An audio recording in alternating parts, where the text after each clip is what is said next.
Em nome do Pai que me criou, e do Filho que me resgatou, e do Espírito Santo que me santificou, divina vontade, reina na minha vontade. Continuação da leitura da mística Cidade de Deus, revelada a Santa Maria de Ágreda, capítulo 15.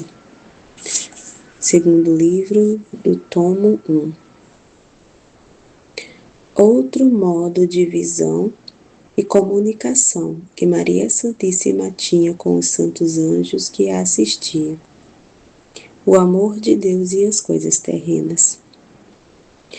Tal é a força e eficácia do amor e da divina graça na criatura, que pode nela apagar a imagem do pecado e do homem terreno, criando outro ser novo e celestial. Sua conversação será nos céus, entendendo, amando e agindo, não como criatura terrena, mas celestial e divina. A força do amor arrebata o coração e a alma, transportando-a de onde anima, para levá-la e transformá-la no que ama. Esta verdade cristã é crida por todos, compreendida pelos doutores e experimentada pelos santos.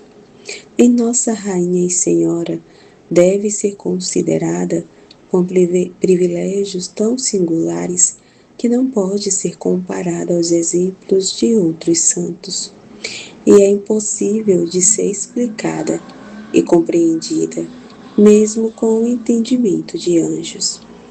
Mãe do Verbo era Maria Santíssima, Senhora de toda a criação, sendo, porém, imagem viva de seu Filho unigênito. A imitação dele usou tão pouco das criaturas visíveis das quais era Senhora, que ninguém nelas teve menos parte, salvo o necessário para o serviço do Altíssimo e conservação da vida natural de seu Filho, Santíssimo e sua. A visão celestial da Mãe de Deus. A este ouvido e alheamento de todo terrestre deveria corresponder a vivência celestial. Esta seria proporcionada à dignidade de Mãe de Deus e Senhora dos céus, cujas comunicações substituíam devidamente as relações terrenas. Por isto, era necessário e coerente que a Rainha e Senhora dos Anjos fosse singularmente privilegiada no obséquio de seus vassalos e cortesãos, e com eles tratasse por um modo diferente do usado por quaisquer criaturas humanas, ainda as mais santas. No capítulo 23 do primeiro livro, disse algo das múltiplas aparições ordinárias com que se manifestavam a Nossa Rainha e Senhora, os santos anjos e serafins destinados à sua guarda. No capítulo precedente ficam declarados, em geral, os modos e formas de visões sobrenaturais que Sua Alteza tinha. E advirta-se que em qualquer espécie de visões, as suas eram muito mais excelentes e divinas, quer na substância e modo, quer nos efeitos que produziam em sua alma santíssima. Maria e a comunicação angélica. Deixei para descrever neste capítulo outro modo e privilégio mais singular, concedido pelo Altíssimo à sua mãe, quando via e se comunicava com seus santos anjos da guarda e com outros que em diversas ocasiões a visitavam. Este modo de visão e comunicação era o mesmo que as ordens e hierarquias angélicas têm entre si. Cada um dos espíritos celestes conhece aos demais em si mesmos, sem outra nova espécie para mover o entendimento, do que a mesma substância e natureza do anjo conhecido. Além disso, os anjos superiores iluminam os inferiores, informando-os dos mistérios ocultos, cuja revelação os superiores recebem imediatamente do Altíssimo. Vão comunicando e passando esta iluminação do primeiro até o último, sendo esta ordem conveniente à grandeza do Supremo Rei e Governador de toda a criação. Daqui se entende que esta tão ordenada iluminação ou revelação não faz parte da glória essencial dos santos anjos. Esta todos recebem imediatamente da divindade, cuja visão e fruição se comunica a cada um, segundo a medida dos próprios merecimentos. Um anjo não poderia tornar outro essencialmente bem-aventurado, só pelo fato de iluminá-lo ou revelar-lhe qualquer mistério, porque então não veriam Deus face a face, e sem isto não poderiam ser bem-aventurados, nem teriam conseguido seu último fim. Comunicação angélica. Sendo Deus, porém, objeto infinito e espelho voluntário, independente de quanto pertence à ciência beatífica dos santos, ainda restam infinitos segredos e mistérios que lhes podem ser revelados, especialmente para o governo da Igreja e do mundo. Nestas iluminações é observada a ordem que fica explicada. Como estas revelações estão fora da glória essencial, o carecer de sua notícia não é para os anjos ignorância ou privação de ciência, mas chama-se nesciência ou negação, e a revelação chama-se iluminação ou purificação desta nesciência. Acontece, a nosso modo de entender, como se os raios do sol penetrassem muitos cristais, colocados em ordem paralela, participando todos da mesma luz, comunicada dos primeiros aos últimos. Só uma diferença há neste exemplo, a respeito dos raios do sol.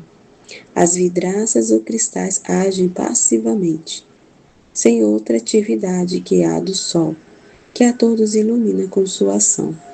Os santos anjos, porém, são pacientes em receber a iluminação dos superiores e agentes em comunicá-la aos inferiores.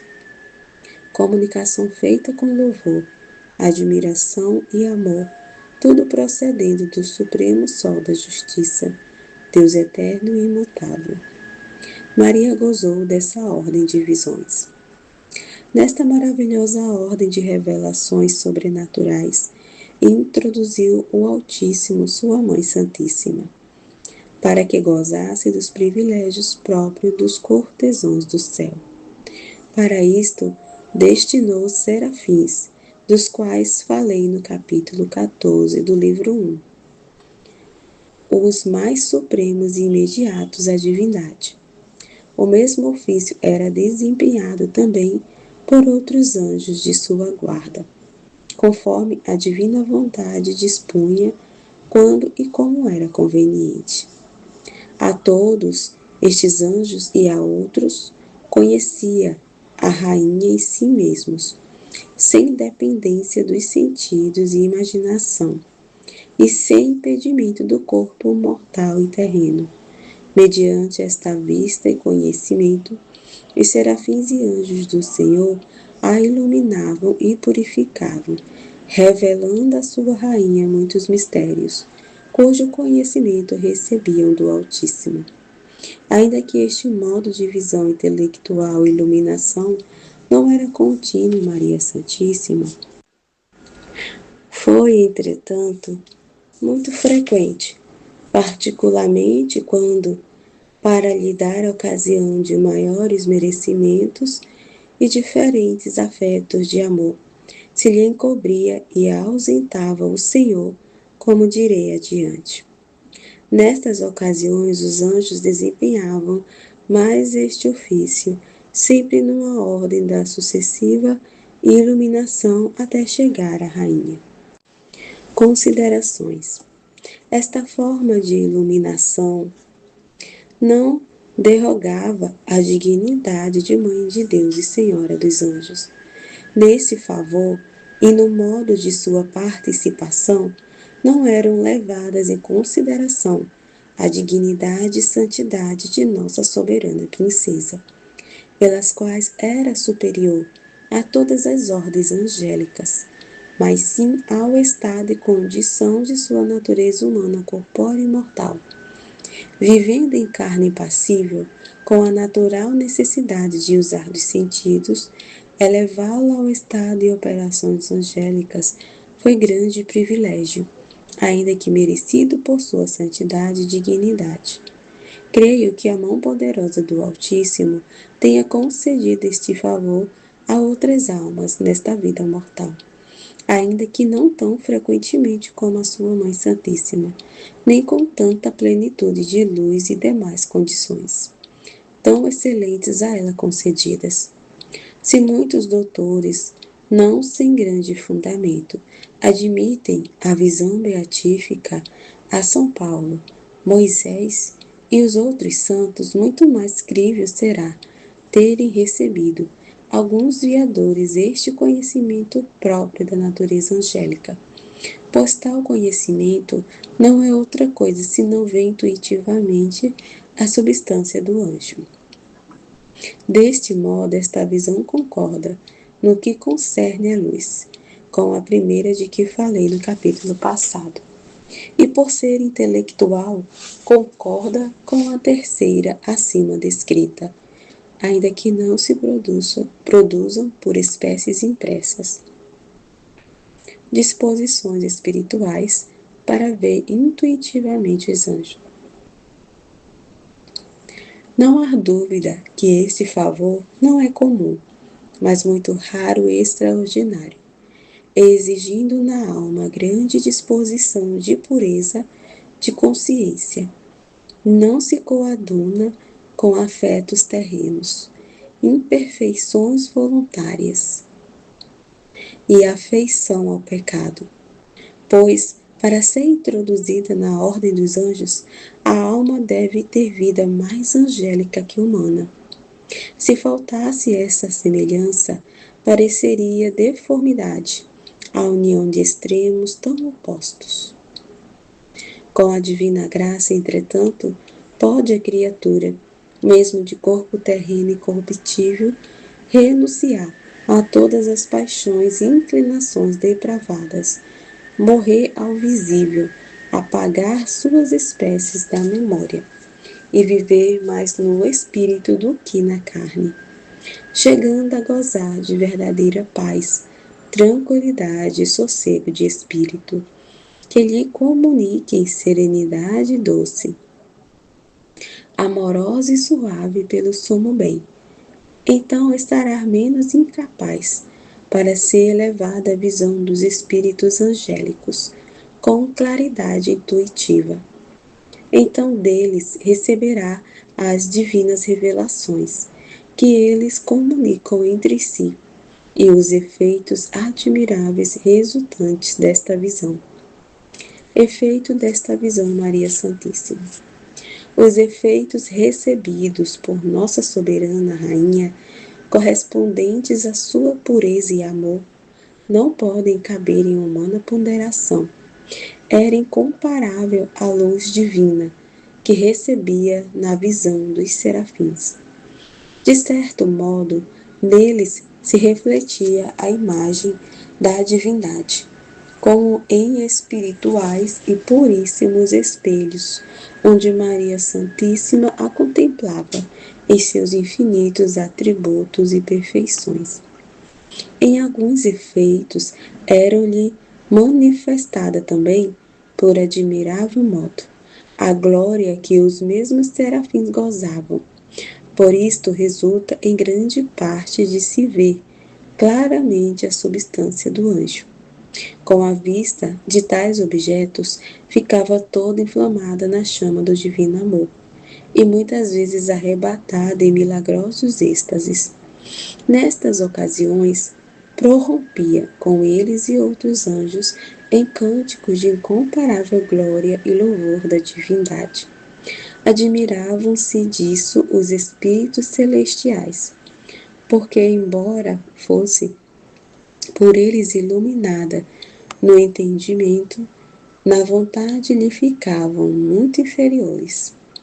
Pela força do amor, velozmente subia, para se unir com o último e sumo bem, onde imediatamente recebia novas influências da torrente, da divindade com que era alimentada.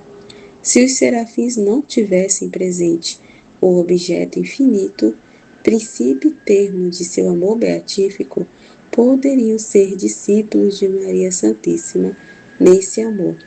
Assim como nas ilustrações do entendimento, ela era discípula deles. Outro modo de ver os anjos e os efeitos da visão. Além desta forma de visão imediata da natureza espiritual angélica, existe outra inferior e mais comum para outras almas. A visão intelectual por espécies infusas, ao modo da visão abstrativa da divindade, conforme deixei explicada. Este modo de visão angélica teve a rainha do céu algumas vezes, mas não frequentemente como o primeiro. Se bem, para outras almas justas, este benefício de conhecer os anjos e santos por espécies intelectuais infusas é muito raro e estimável. Para a rainha dos anjos não era necessário, pois comunicava-se com eles de modo mais elevado, salvo quando o Senhor dispunha que se ocultassem. Neste caso, faltava-lhe aquela vista imediata, para que maior mérito e exercício, e os via apenas por espécies intelectuais ou imaginárias, como disse no capítulo passado. Em outras almas, estas visões angélicas por espécies produzem divinos efeitos, porque veem aquelas supremas substâncias como reflexos e embaixadores do Supremo Rei. Com elas entretém a alma doces colóquios sobre o Senhor e sobre tudo que é celeste e terreno. Em tudo é iluminada, instruída, corrigida, guiada, dirigida e excitada a elevar-se à união perfeita do amor divino e a praticar o mais puro, perfeito, santo e sublime da vida espiritual. Doutrina da Rainha do Céu, Maria Santíssima. Cuidado dos anjos pelos homens. Minha filha, admirável amor, fidelidade e cuidado dos espíritos angélicos em assistir às necessidades dos mortais, e muito censurável o esquecimento, ingratidão e grosseria da parte dos homens em reconhecer esta dívida. No segredo do peito do Altíssimo, cuja face contemplam, na luz beatífica, conhecem estes celestiais espíritos o infinito e paternal amor do Pai dos céus pelos homens terrenos. Ali sentem digno apreço e estima pelo sangue do Cordeiro com que foram comprados e resgatados, e compreendem quanto valem as almas adquiridas com o tesouro da divindade. Disto nasce nos santos anjos o desvelo e a atenção no guardar e beneficiar as almas, que por estimá-las tanto, o Altíssimo confiou a sua custódia.